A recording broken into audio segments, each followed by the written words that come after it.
इसके फूल फल और गंदे किन्हों पात, तो धर्म हमारा होता है जलूं इसी के साथ। कहकर दोनों प्राणी जलकर गिर गया। वो सज्जन घूमकर प्रणाम करते हैं कि धन्य ये भारत भूमि है, जो एक कीड़े मकोड़े का बराबर कोई नहीं कर सकता है। वो देश हमारा है, जहां दिन रात धर्म की चर्चा होती है, सारे विश्व को खुराक मिलता है, देवताओं को खुराक मिलता है। उस देश का रहने वाला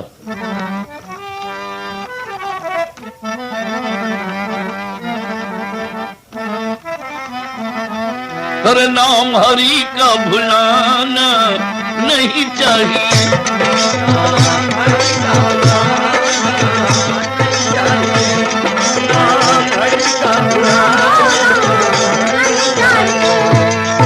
नाम हरि का भुलाना नहीं चाहिए। नाम हरि का भुलाना नहीं चाहिए, और व्यर्थ जीवन गंवाना नहीं चाहिए।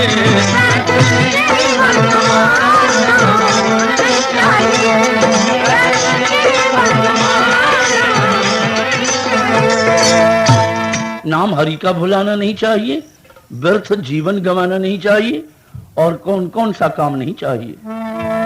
व्यर्थ जीवन गंवाना नहीं चाहिए, और मन को विषयों में लगाना नहीं चाहिए।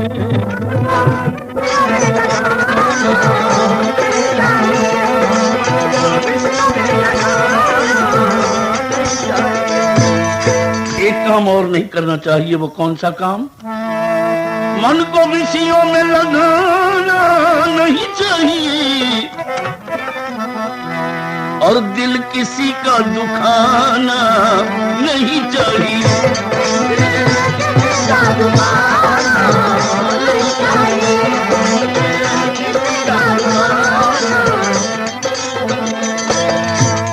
बस मनुष्य इतना धारण कर ले, उसकी बिगड़ी बन जाएगी। एक बार गोविंद का नाम, एक बार भगवान का नाम, 24 घंटा के अंदर में कितने करोड़ नाम की वर्षा हुई है। इसके महात्म को कौन वर्णन कर सकता है? ये जो यज्ञ आपने किया है या करते रहे हैं, इसका मूल्यांकन कौन दे सकता है? मूल्य कौन चुका सकता है?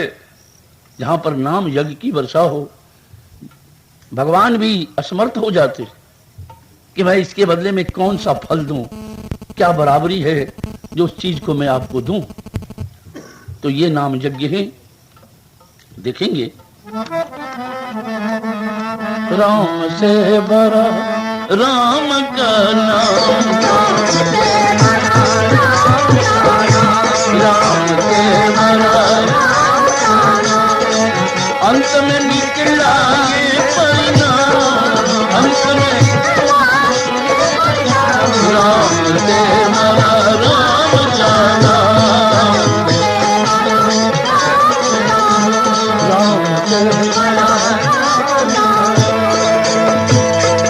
नाम की महिमा को मैं क्या गा सकूं? एक अनपरदास,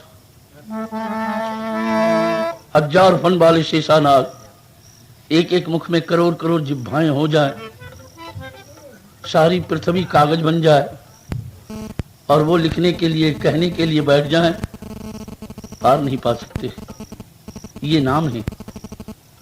देखेंगे, सिर्फ विश्वास करने की जरूरी है। एक नाम के ऊपर एक छोटी सी कहानी पहले कहूं, उसके बाद चरित्र में तो जयनारायण जी कान में सटकर कुछ कहा हैं, तो वही होगा जो आप लोगों की इच्छा होगी। लेकिन कम से कम ये पहले सुने, क्योंकि आज की सेवा है, सेवा में कटौती तो होती नहीं। तो देखेंगे, एक वृक्ष सघन था अति सुंदर, उस पर कपोत दो रहता था। नायक नायका उसी तर पर वो मन आनंद विचरता।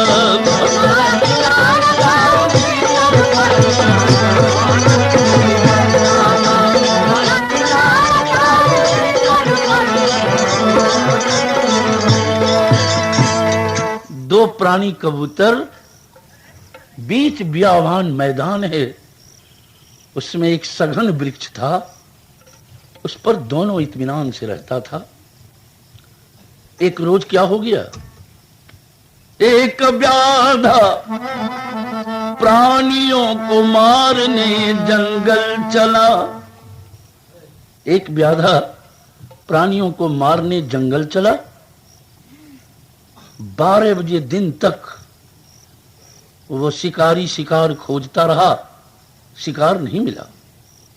जब नहीं मिला तो अफसोस से कि आज दिन में खाएंगे क्या, आज भूखा रह जाएंगे, शिकार तो मिला एक भी नहीं।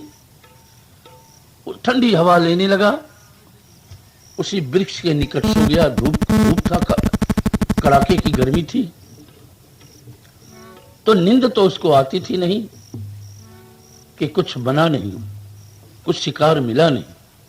इस अफसोस में था, जब ऊपर नजर डालता है तो देखा एक बहुत सुंदर दो पक्षी, दो कबूतर इत्मीनान से बैठा हुआ है। खुश हो गया, कहा अच्छा शिकार मिल गया।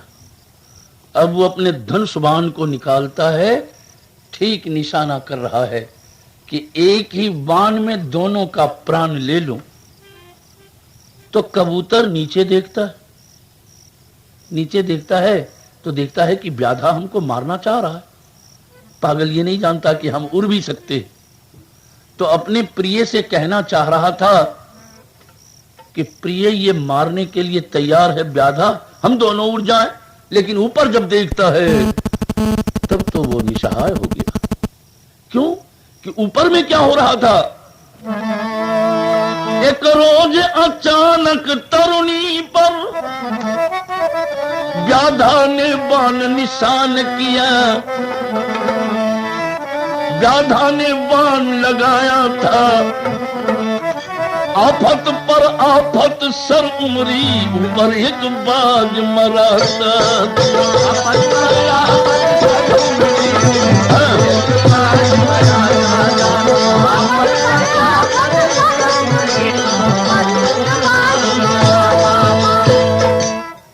एक बाज भी उड़ान भर चुका था, वो भी भूखा प्यासा।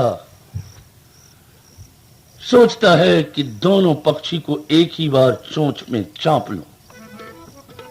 तो पक्षियों का राजा बाज, जिस पक्षी के झुंड में बाज आ जाएगा, एक भी पक्षी चिड़िया उड़ नहीं सकती।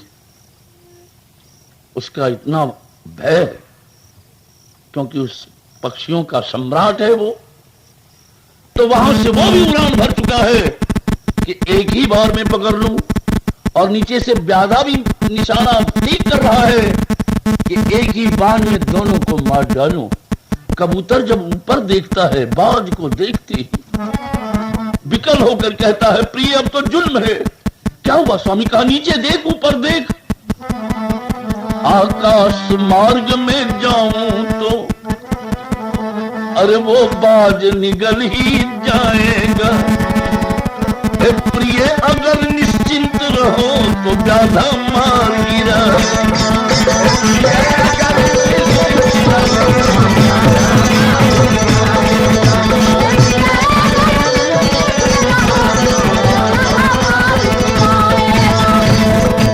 उसकी स्त्री पक्षी होते हुए भी भगवान को जानती थी कि भगवान में क्या ताकत है, उनके नाम में क्या ताकत है। उसकी पत्नी कहती है, स्वामी इस समय सिर्फ गोविंद का नाम लीजिए, कोई दूसरा सहारा नहीं। वो अबल के बल हैं, निसहाय के सहाय हैं, गरीब के गरीब दूर करने वाले गरीब निवाज कहलाते हैं, अनाथों के नाथ हैं। कहा गोविंद? हाँ स्वामी, इस समय प्रभु का नाम लिया जाए। कहा तो हमारे जैसे पक्षी का वो वो सबको देखते हैं स्वामी, सबको देखते हैं। वो तो प्रभुता से बहुत दूर रहते हैं। लघुता के हरि निकट बसे, प्रभुता से प्रभु दूर। अरे हाथी को लकड़ी मिले और चीटी चीनी चूर। छोटी सी चीटी को देखो, उसको चीनी भोजन है, मीट छोड़ करके दूसरा कुछ नहीं खाएगा। और हाथी को क्या मोटा मोटा लकड़ी दे दिया जाता है, भर दिन चबाइए, खटखटाइए उसको। तो भगवान के पास में वो प्रभुता से बहुत दूर रहते हैं, लभता के बहुत निकट रहते हैं। स्वामी इस समय उनका नाम लिया जाए, जो गजराज जैसे पापी को उद्धार किया है। वो गजराज के बारे में सुने होंगे स्वामी, वो बहुत बड़ा अभिमानी था और हमारे भगवान के दरबार में सब अपराध क्षमा हो जाते हैं, लेकिन एक मैं कहने वाला नहीं पनप पाता है। मैं कहने वाले को ऐसा थपेरा लग जाता है कि 7 जन्म वो सीधा नहीं हो पाता है। जो मैं कहता है कि मैं हूं, मैं गाने वाला हूं, मैं बजाने वाला हूं, मैं धनवान हूं, मैं गुणवान हूं, मैं ये हूं, मैं वो हूं, मैं जिसमें लगा रहा, भगवान उसको अपने पास खींच लाते कि मैं को तो मैं मरोड़ दूंगा, मैं को ही मैं मरोड़ता हूं। तो गजराज जैसा महापापी, जो अपने से छोटे जीव को वो सताता था, मार डालता था, जिस जंगल में रहता था उस जंगल को उजाड़ बना देता था, सब पेड़ पौधे को खींच कर गिरा देता था, उजाड़ बना दे। तो स्वामी आप उसकी कथा जानते हैं ना। वो कह रही है उसकी पत्नी कि जिस समय गजराज चला रहा था, जंगल को उजाड़ते हुए, जीव को मारते हुए, चांपते हुए चला, हजारों हजार उसके साथी थे। एक जंगल से जो गुजर रहा था, जंगल को साफ करते हुए, एक वृक्ष पर एक चिड़िया एक अंडे को सेव रही थी। चिड़िया सोचती है कि मैं कैसे उड़ूं, मेरा बच्चा जो है, गजराज से प्रार्थना करूंगी जरूर मानेगा। गजराज जब सामने वृक्ष का आ गया, एक साथी से कहता रहे एक सामने एक वृक्ष खड़ा है, इसको तोड़ दो। चिड़िया कहती है गजराज इस अंडे में मेरा बच्चा है बंद, गजराज माफ कर देना। तो दोनों चंगुल उठाकर जोड़ती है वो चिड़िया, हे गजराज इस अंडे में मेरा बच्चा बंद है, तुम अगर वृक्ष को खींच डालोगे तो मेरा अंडा गिर जाएगा, बच्चा मर जाएगा। मैं मां हूं, मैं अपने बच्चे की भीख तुमसे मांगती हूं। लेकिन गजराज कहता ये नहीं जानती हो चिड़िया, मैं बड़ा हूं, मैं बड़ा हूं, जो मैं कहता हूं वो होता है। आप बढ़ा और सूर से उस वृक्ष को खींच दिया, वृक्ष धराशायी हो गया, उस पर उसका अंडा था फूट गया। अपने अंडे को बर्बाद देखकर, अपने बच्चे को बर्बाद देखकर चिड़िया कहती है गजराज ये भगवान की नगरी है, तुझसे भी कोई बड़ा होगा, इस संसार में तुमसे भी बड़ा बनाकर किसी को भेजा होगा। गजराज व्यर्थ इतराते हो, ये बलवानों का काम नहीं, छोटे को जाई सताते।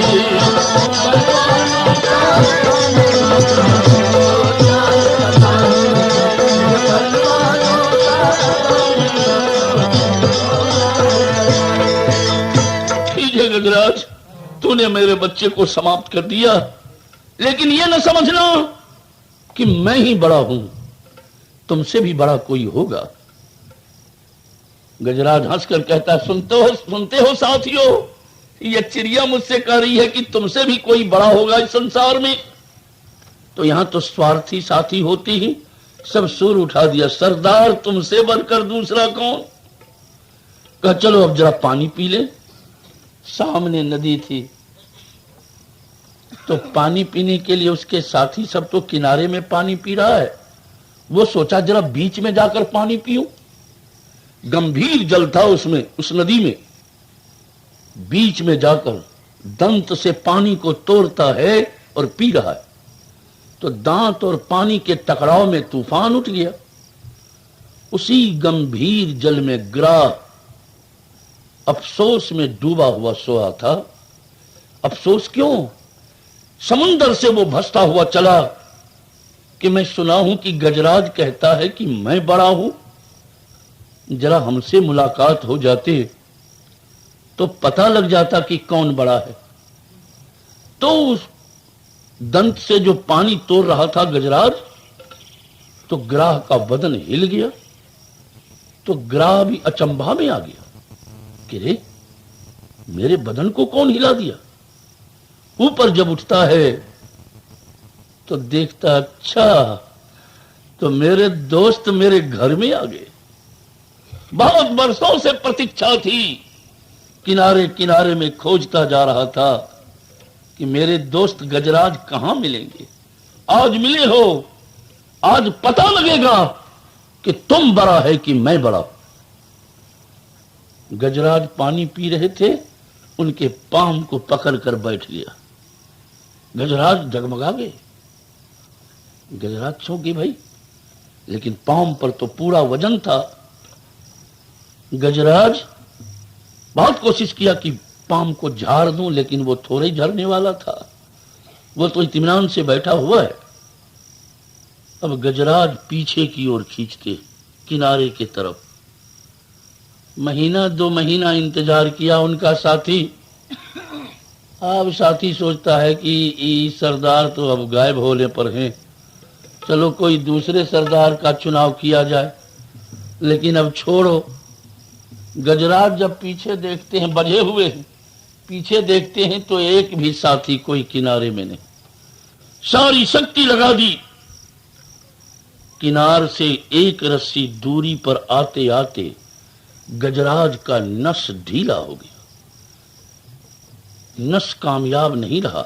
1-2 दिन की लड़ाई नहीं थी, ग्राह और गजराज की लड़ाई पूरे 1000 वर्ष तक लड़ा था। ग्राह और गजराज इस ढंग की लड़ाई हुई थी। हाँ। जब नीचे में ग्राह तौलता है इनको कि अब इनके पास जरा सा भी शक्ति नहीं, तो अब ग्राह इनको खींचना शुरू किया। ये पीछे मुंह होते हैं और वो आगे मुंह खींचता है, लेकिन पीछे से भी इनको काम नहीं बन रहा है। ये आगे ढुलकते जा रहे।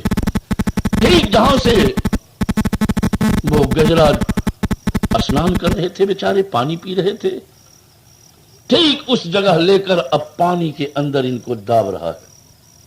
गजराज बहुत नीचे जा रहे, बहुत नीचे जा रहे।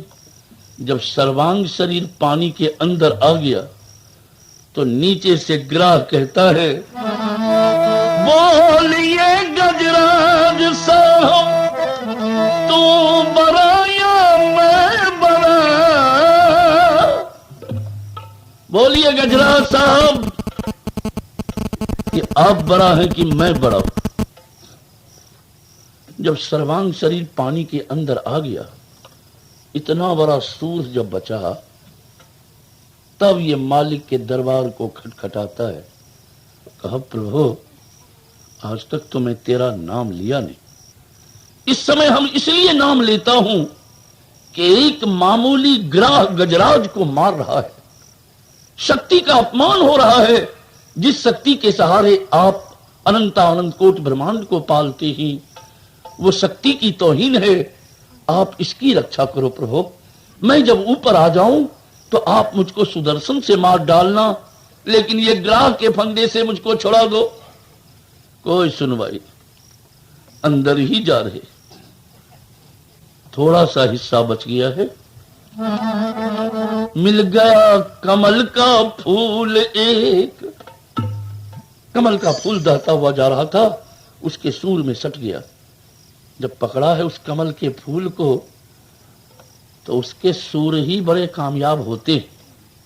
सूर से ही वो सब काम, कहीं अगर दलदली में जाएगा तो पहले वो सूर से ठोक लेता है कि हमारा वजन ये रख सकता है या नहीं। उस सूर्य में उसका तौल है। अगर वजन रखेगा तब तो वो आगे बढ़ेगा, अगर वजन नहीं रखेगा, लाख कोशिश कीजिएगा आगे चलो नहीं जाएगा। तो कमल का फूल जब मिला तो फूल उठा लिया, कहा प्रभु मैं जानता हूं कि तुम बगैर उपहार लिए हुए किसी को मदद किया नहीं, लेकिन मैं गजराज जिंदगी भर मैं के राग में पलता रहा, तेरे दरबार का बहुत बड़ा अपराधी मैं हूं, फिर भी अंतिम बार ये फूल तेरे चरण में अर्पण करता हूं। नाथ इतना ही देर का सांस उसके पास में है। जब फूल चढ़ा रहा था तो मां लक्ष्मी कहती हैं स्वामी गजराज विकल है, आप जा नहीं रहे हैं। कहा देखो लक्ष्मी, विकल तो जरूर है, लेकिन अभी भी वो कुछ अपनी शक्ति लगा रहा है, ऊपर चढ़ने के लिए चाह रहा है। तो लक्ष्मी हम उसी को मैं मदद करता हूं जो मेरे ऊपर निर्भर हो जाता है। ये द्रौपदी की कहानी कहने के लिए मुझको कहा गया है। आप देखेंगे जब तक समाज पति का भरोसा रखती रही भगवान नहीं आए। जब द्रौपदी अपने आप को खो देती तो भगवान एक पल देर नहीं लगाए। ये अद्भुत चरित्र है। तो देखेंगे तो वही भगवान कहते हैं कि अभी भी गजराज अपनी ताकत लगा रहा है। तो हम भी देख रहे हैं कि तकतवा उसको बंद हो जाए तब तो हम जाए, लेकिन अब की दफे वो फूल चढ़ाकर नाथ, बस इतना ही सांस उसको बचा था। इतनी देर में भगवान वहां से दौड़े, ना निकला था मुखन से और बाकी बचा थकार, मकर सी सहर ले गया प्रखर चक्र की धार। वहां से सुदर्शन आए और ग्रह का सर कट गया। वो गजराज उग गए पानी में। देखते हैं कि सुदर्शन जा रहे। कहा प्रभु मैं जान की रक्षा के लिए नहीं आपसे कहा था, शक्ति की रक्षा तूने की, अब हमको जान मार दो प्रभु। लेकिन जिस पर भगवान की कृपा हो जाती है सारा रोग दूर हो जाता है। भगवान एक बार आशीर्वाद देते हैं गजराज को, गजराज का उद्धार हो गया। तो वही यहां पर कबूतर की पत्नी कहती है स्वामी गोविंद नाम के लेने से सब कष्ट दूर हो जाते हैं, आते हैं विघ्न सामने भी मंगल में हो ही जाते हैं।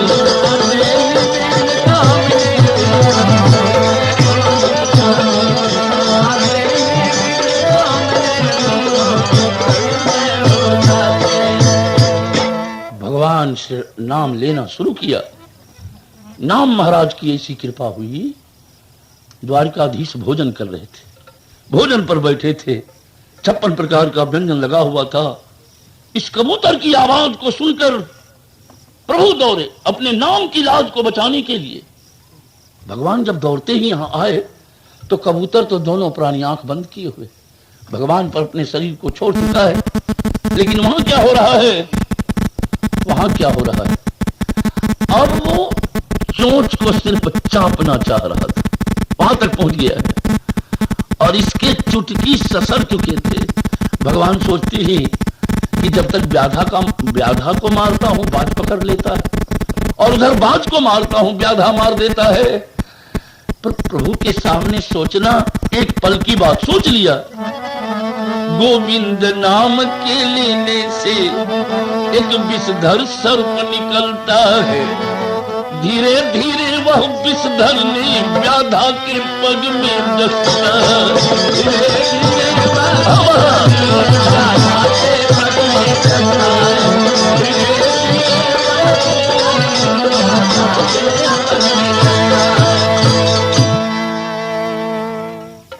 व्याधा मुरझाए गिरा धरनी, और जो शब्द हो बरसाती में, और व्याधा का बाण निशान छुटा वह लगा बाज की छाती।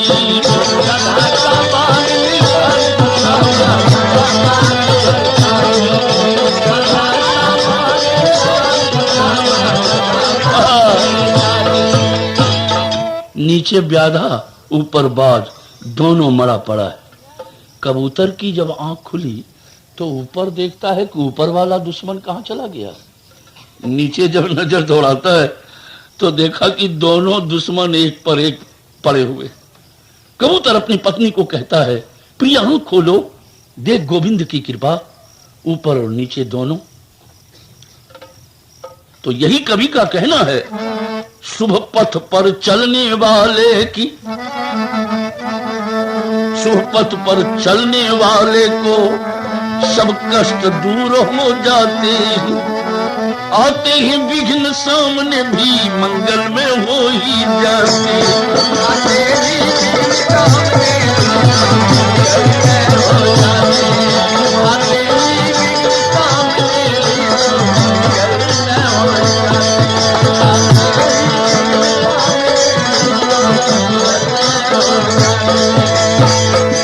तो ऐसे ही भगवान के नाम मैं आंखों देखा हाल कह रहा हूं कि भगवान कितने दयालु। आंखों देखा हाल उस बार एक घटना तो बोलो श्री राम जय राम जय जय राम, बोलो श्री राम जय राम जय जय राम, बोलो श्री राम जय राम जय जय राम। हाँ माता जी, आप भी प्रेम से भगवान के नाम को लेंगे। हमारे स्वर्गीय राष्ट्र कवि दिनकर ने लिखा है, जब नाश मनुष्य पर छाता है तो पहले विवेक मर जाता है। अब कह सकते हैं, भरी सभा में अपनी पुतोहू को सारी खुलवा कर नाच देखना, जो जिसमें धर्म का अवतार हो, बाल ब्रह्मचारी भीष्म पितामह बैठे हो, आचार्य गुरु द्रोणाचार्य बैठे हो, ऐसे ऐसे भक्त बैठे हो, और उसमें अब आइए, आपस की बगावत बहुत भारी खतरनाक होता है। कोई भी आपस में लड़ते ही विनाश का कारण हो जाता है। लड़ाई ही विनाश है। 100 भाई दुर्योधन और 5 भाई पांडव, सांगो पांग में कहूंगा, आप सुनेंगे। आज की रात इस दास को दान दीजिए। सांगो पांग कहानी में सुना रहा हो बचपन से। 100 भाई दुर्योधन और 5 भाई पांडव। 5 भाई धर्मराज, भीम, अर्जुन, नकुल, सहदेव। 3 भाई तो मां कुंती के गर्भ से थे और 2 भाई माद्री के गर्भ से, नकुल और सहदेव। 5 भाई कितना सुंदर थे, जो आज भी लोग कहते रहे 5 भाई पांडव है। तो कैसा वो पांडव थे। तो बचपन में जब 8 साल के थे, 8 साल बस, बाबा भीष्म सोचा कि जरा देखो कि 100 भाई में बल कितना है और ये 5 में कितना बल है। बीच में एक लकीर खींच दिए और कबड्डी कबड्डी शुरू हो गया। तो धर्मराज सभी भाई में बड़ा भाई थे, तो पहले धर्मराज कबड्डी कबड्डी कहते गए। 100 भाई पकड़ लिया, धर्मराज का दम टूट गया, धर्मराज बैठ गए। अर्जुन चले, अर्जुन भी पकड़ा गए। नकुल सहदेव एक एक कई बार उसके घर में जाते ही 100 भाई लटक करके दम तोड़ देता है। अब एक भीम बचे। धर्मराज बचपन ही में, धर्मराज सर झुका